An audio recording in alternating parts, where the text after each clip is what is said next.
اللہ الرحمن الرحیم۔ جوہر آباد میں آج حاضری ہوئی ہے اور میں یہاں حضرت مولانا قاری محمد امین ربانی صاحب دامت برکاتہم العالیہ جو کہ خیر المدارس ملتان کے عظیم فرزند ہیں، ہمارے اکابر کی نشانی اور ہمارے بڑوں کی یادگار ہیں،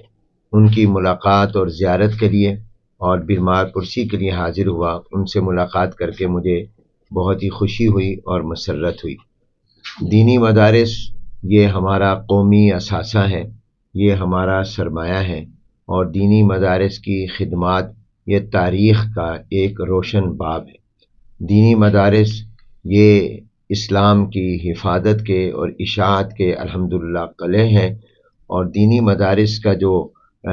فیض اور خدمات ہیں وہ صرف اس بر صغیر میں نہیں بلکہ پوری دنیا میں ہے۔ یہ قرآن و سنت کے علوم کا سرچشمہ ہے اور مرکز ہے۔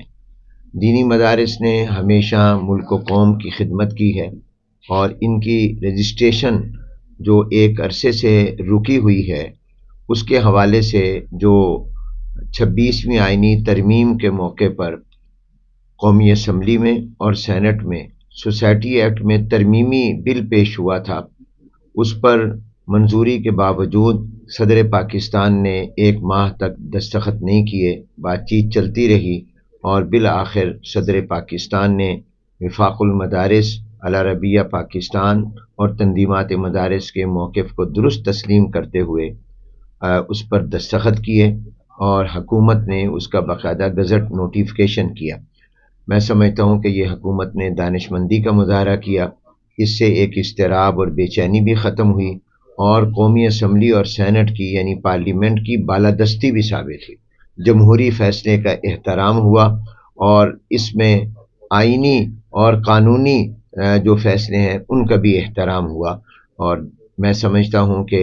انشاءاللہ اب مدارس کی جو رجسٹریشن ہے اس کا عمل جلد شروع ہوگا، اور اس کے تسلسل میں 4 صوبائی اسمبلیوں سے بھی اس قانون کو منظور کروایا جائے گا، اور وزیر اعظم پاکستان نے جو وعدہ کیا ہے اور یقین دہانی کرائی ہے کہ وہ 4 صوبوں کے وزرائے اعلیٰ سے خود بات کریں گے اور 4 صوبائی اسمبلیوں سے بھی اس ترمیمی بل کو پاس کروائیں گے۔ ہمیں امید ہے کہ انشاءاللہ وہ اپنے وعدے کا ایفا کریں گے، اور بہت جلد یہ 4 صوبائی اسمبلیوں سے بھی منظور ہو جائے گا، اور پھر ملک میں مدارس کی رجسٹریشن کا عمل شروع ہو جائے گا۔ اس سے دینی مدارس کی آزادی، خود مختاری اور حریت فکر و عمل بھی انشاءاللہ محفوظ رہے گی۔ جزاکم اللہ۔ السلام